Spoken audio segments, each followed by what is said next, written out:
Hello everyone welcome to happy codes. இந்த வீடியோவில் quotation tax பற்றி பார்க்க போகிறோம். இந்த இடத்துல டைட்டிலில் கொட்டேஷன் டேக்ஸ்னு கொடுத்துட்டு அது நமக்கு இங்கே டிஸ்பிளே ஆயிடுச்சு. லைவ் சர்வர் ஆனில் வச்சுருக்கேன். இப்போது இதில் கொட்டேஷன் டேக்ஸில் அப்ரிவேஷன் பற்றி பார்க்க போகிறோம். அப்ரிவேஷன் டேக்லாம் என்னென்னு பார்த்தீங்கன்னா, இப்போது வேர்ல்ட் ஹெல்த் ஆர்கனைசேஷன் அதோட ஷார்ட் ஃபார்ம் வந்து WHO. இப்போ ஹைப்பர்டெக்ஸ்ட் மார்க்அப் லாங்குவேஜ் அதோட ஷார்ட் ஃபார்ம் வந்து HTML. ஸோ இதுதான் வந்து அப்ரிவேஷன்னு சொல்லுவாங்க. ஸோ இதில் நான் வந்து ABBR தான் வந்துட்டு HTMLோட டேக் நேமு. இதுக்குள்ளே நான் HTMLன்னு சொல்லிட்டு ஒரு ஷார்ட் ஃபார்ம் கொடுக்குறேன். இப்போ இதை நமக்கு ஹூவர் பண்ணால் நமக்கு ஹைப்பர்டெக்ஸ்ட் மார்க்அப் லாங்குவேஜ் நமக்கு டிஸ்பிளே ஆகணும். ஹூவர்னா மவுஸ் இது மேலே இப்படி வைக்கிறோம்ல, இந்த மாதிரி வச்சோம்னா ரீலோட் திஸ் பேஜ்னு வருதுல்ல, அதுதான் வந்து ஹூவர் பண்ணால் நமக்கு இந்த மாதிரி ஹைப்பர்டெக்ஸ்ட் மார்க்அப் லாங்குவேஜ்னு சொல்லிட்டு ஷோ ஆகணும்.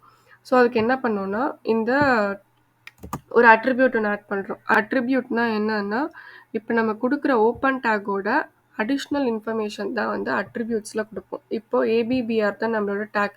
இதோட அடிஷ்னல் இன்ஃபர்மேஷன் தான் டைட்டில்னு சொல்லிட்டு ஒரு அட்ரிபியூட். இதில் வந்துட்டு ஹைப்பர்டெக்ஸ்ட் மார்க்அப் லாங்குவேஜ்னு சொல்லிட்டு நான் டைப் பண்ணுறேன்.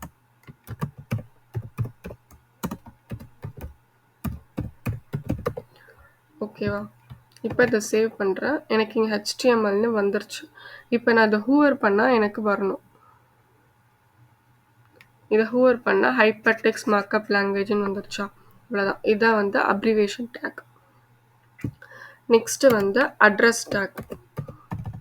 அட்ரஸ் டேக்கோட டேக் நேம் வந்து அட்ரஸே தான். இப்போ ஒரு புக் எடுத்துக்கிட்டிங்கன்னா அதில் கான்டாக்ட்ஸு அட்ரஸ்ன்னு சொல்லிட்டு அதில் ஒரு சில type of font styles use பண்ணியிருப்பாங்க.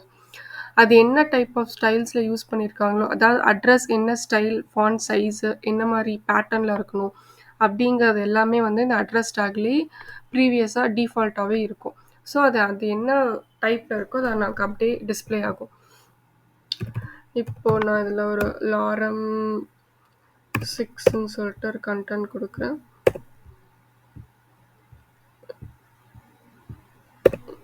இப்போ நான் அதை சேவ் பண்ணுறேன். இப்போ நான் லைன் பிரேக்ஸ் விட்டு பண்ணாலும் எனக்கு சிங்கிள் லைனில் வந்திருக்கு. ஆனால் அதோட டெக்ஸ்ட் ஸ்டைல் பாருங்கள், அட்ரஸ் ஃபாண்ட்டோட ஸ்டைல். இப்போ லாஸ்ட்டாக ஒரு புக்கோட எண்டில் வந்து அட்ரஸ்ஸு, அந்த பர்சனோட ஆத்தர் நேம்ஸ் இதெல்லாம் வந்து ஒரு டைப் ஆஃப் ஸ்டைலில் யூஸ் பண்ணுவாங்க. ஸோ இது வந்து அட்ரஸ் டேக்கில் போட்டோம்னா சர்வருக்கு இது அட்ரஸ் டைப்பு, இது வந்து ஒரு பேஜோட அட்ரஸ்ன்னு சொல்லிட்டு மென்ஷன் பண்ணுறதுன்னு சொல்லிட்டு சர்வருக்கும் தெரியும், நமக்கும் தெரியும். இப்போ நான் அதை ரைட் கிளிக் பண்ணேன்னா இந்த இடத்துல இன்ஸ்பெக்ட்னு ஒரு ஆப்ஷன் இருக்கா? நான் இன்ஸ்பெக்ட் பண்ணி காட்டுறேன் உங்களுக்கு. இன்ஸ்பெக்ட் எதுக்காகனா இந்த இடத்துல என்னென்ன டேக்ஸ் யூஸ் பண்ணியிருக்கோம் அப்படின்னு சொல்லிட்டு நமக்கு வியூ பண்ணி பார்த்துக்கலாம். இப்போ ஹெச்டிஎம்எல்குள்ளே ஹெட்டு, கொட்டேஷன் டேகு இங்கே யூஸ் பண்ணியிருக்கோம்ல, அது டைட்டில். இப்போ நம்ம பாடிக்குள்ளே யூஸ் பண்ணியிருக்கோம்ல, அப்ரிவேஷன் டேக்ஸ் யூஸ் பண்ணியிருக்கோம். இங்கே வியூ பண்ணி காட்டுறதா ஏபிபிஆர். Next address. அப்ரிவேஷன் டேக்கில் செலக்ட் பண்ணோம்னா இந்த HTML நம்ம எவ்வளோ டெக்ஸ்ட் 4 லெட்டர்ஸ் ஆஃப் டெக்ஸ்ட் தான் டைப் பண்ணியிருக்கோம், அந்த ஸ்பேஸ் மட்டும்தான் ஆக்குபை பண்ணியிருக்கு. பேலன்ஸ் இவ்வளோ ஸ்பேஸ் இருக்குது, அது வந்து ஆக்குபை பண்ணலை. ஆனால் அட்ரஸில் பாருங்கள், நம்ம இது வரைக்கும் தான் டைப் பண்ணியிருக்கோம், ஆனால் ஃபுல் ஸ்பேஸுமே எடுத்துக்குது. ஸோ இப்போ நம்ம இன்னொரு டெக்ஸ்ட் டைப் பண்ணாலும் அது நெக்ஸ்ட் லைனில் தான் வரும், ஒரே லைனில் வராது. ஃபுல் ஸ்பேஸுமே எடுத்துக்கிறது தான் வந்துட்டு அட்ரஸ் டேக்ஸு. இதோட ஸ்டைலிங் உங்களுக்கு காட்டுறேன். ஸ்டைலிங்னா CSS தான். ஓகே, இது பாருங்க, பிளாக் லெவலில் ஃபாண்ட்டோட ஸ்டைல் வந்து இட்டாலிக்கில் இருக்குது. இது வந்து பிளாக் லெவலாக எடுத்துக்குது. பிளாக் லெவல் எலமெண்ட்னா இந்த ஹோல் பேஜுமே எடுத்துக்கும். அதாவது நம்ம எவ்வளோ டெக்ஸ்ட், எந்த அளவுக்கு டெக்ஸ்ட் போட்டிருக்கோமோ அந்த அளவுக்கு ஸ்பேஸ் மட்டும் எடுத்துக்காம அந்த அந்த அந்த டெக்ஸ்ட் யூஸ் பண்ணியிருக்க ஃபுல் ஸ்பேஸையுமே எடுத்துக்கும், இது வரைக்குமே எடுத்துக்கும். அதுதான் வந்து பிளாக் லெவல் எலமெண்ட்ஸு. ஆனால் இது வந்து இன்லைன் எலமெண்ட்ஸு. எவ்வளோ வேர்ட்ஸ் போட்டிருக்கோமோ அந்த வேர்ட்ஸ்க்கான ஸ்பேஸை மட்டும் ஆக்குபை பண்ணிக்கிறது தான் இன்லைன் எலமெண்ட்டுன்னு சொல்லுவாங்க. ஸோ இது வந்து ஏபிபிஆர் வந்துட்டு இன்லைன் எலமெண்ட்டு, அட்ரஸ் வந்து பிளாக் லெவல் எலமெண்ட்ஸு. நெக்ஸ்ட் வந்து பைடைரக்ஷனல் ஓவர்ரைடு. பைடைரக்ஷனல் ஓவர்ரைடோட டேக் நேம் வந்து BDO. இதில் எதுக்கு யூஸ் ஆகுதுன்னா, இப்போ ஒரு டெக்ஸ்டோட டைரக்ஷன் வந்து லெஃப்ட்லேருந்து ரைட்டில் எழுதுவோமா, ஸோ அதுவே வேறு டைரக்ஷன் ரைட்லேருந்து லெஃப்டில், டாப்லேருந்து பாட்டமில், இது பாட்டம்லேருந்து டாப்பில், இந்த மாதிரி எழுதலாம். இந்த மாதிரிலாம் எழுதலாம் அப்படின்னா அதுக்கு பைடைரக்ஷனல் ஓவர்ரைட் யூஸ் பண்ணுவாங்க. இப்போ நான் இதில் ஒரு டெக்ஸ்ட் யூஸ் பண்ணுறேன், லாரம்னு ஒரு டெக்ஸ்ட். இப்போது லாரம்னு ஒரு டெக்ஸ்ட் யூஸ் பண்ணுறேன். இப்போ இதுக்கு வந்து நான் ரைட்லேருந்து லெஃப்ட்ல போணும்னு சொல்லணும். ஸோ அதோட டைரக்ஷன் போடணும். ஸோ அதுக்கு வந்து டைட்டிலோட அடிஷ்னல் இன்ஃபர்மேஷனா டைரக்ஷன் யூஸ் பண்றேன். Direction attribute. இதுல வந்து ரைட்லேருந்து ரைட் டு லெஃப்ட் போ அப்படின்னு சொல்லி. இது வந்து ரைட் டு லெஃப்ட். ஓகே. இப்போ நான் அத சேவ் பண்றேன். எனக்கு ரிவர்ஸ்ல பிரிண்ட் ஆயிருக்கு பாருங்க. LOREMன்னு பிரிண்ட் ஆயிருக்கு. ஸோ இந்த மாதிரி தான் வந்துட்டு பை டைரக்ஷனல் ஓவர்ரைட் யூஸ் பண்ணுவாங்க. நம்மளோட டைரக்ஷனை சேஞ்ச் பண்றதுக்காக யூஸ் பண்றது. Next cite. இதோட டேக் நேம் வந்து சைட்டே தான். CITEன்னு சொல்லுவாங்க. சைட் எதுக்கு யூஸ் பண்றாங்கன்னா, ஒரு புக்கு, ஒரு போயம், இதுல ஒரு மூவிஸ் இதோட டைட்டில மென்ஷன் பண்றதுக்காக சைட்ல யூஸ் பண்ணுவாங்க. சைட்டுங்கிற டேக்ல யூஸ் பண்ணுவாங்க.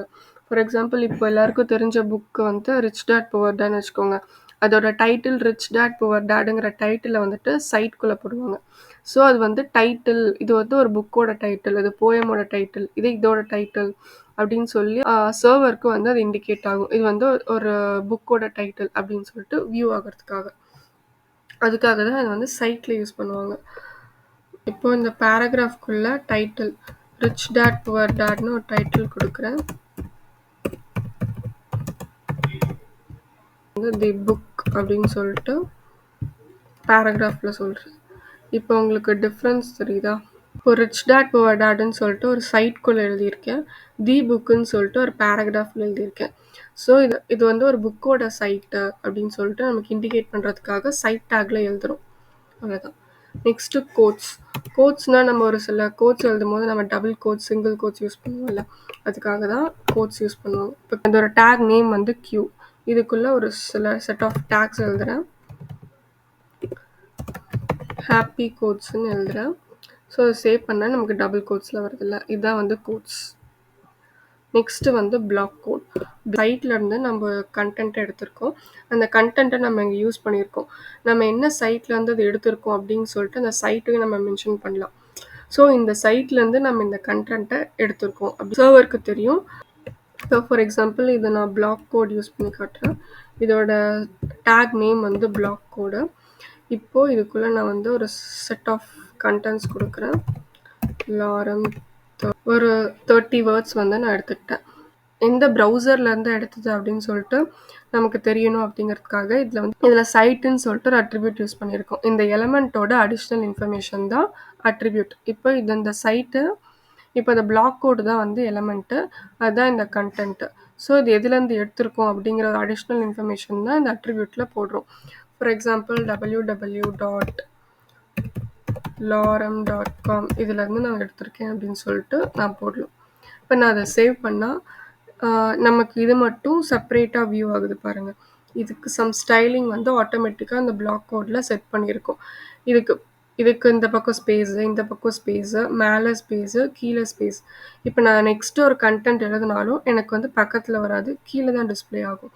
இப்போ நான் இதோட ஸ்டைலிங் காட்டுறேன். லாரம் இங்கே பாருங்கள், இது வந்து பிளாக் லெவல் எலிமெண்ட்டாக டிஸ்பிளே பண்ணியிருக்காங்க. ஸோ எல்லா சைடுமே ஸ்பேஸ் விட்டு பார்க்குறதுக்கு ரீடபிளாக வியூ ஆகும். இதுதான் வந்து பிளாக் கோடில் ஈஸியாக செட் பண்ணி இதுக்குன்னு நம்ம தனியாக வந்து CSS வந்து செட் பண்ண தேவையில்ல. ஜஸ்ட் பிளாக் கோட டேக் மட்டும் யூஸ் பண்ணோம்னா அதுலேயே ஆட்டோமேட்டிக்காக எல்லா CSSஸும் டிஃபால்ட்டாக செட் ஆகிருக்கு. ஜஸ்ட் இந்த மார்ஜின்ஸ் மட்டும். ஸோ அதை நம்ம யூஸ் பண்ணிக்கலாம். That's all about quotation tags. Next வீடியோஸில் என்னென்ன கலர்ஸ்லாம் HTML யூஸ் பண்ணுவாங்க, எப்படிலாம் யூஸ் பண்ணுவாங்கன்னு சொல்லிட்டு பார்க்கலாம். தேங்க்ஸ் ஃபார் வாட்சிங். Happy coding.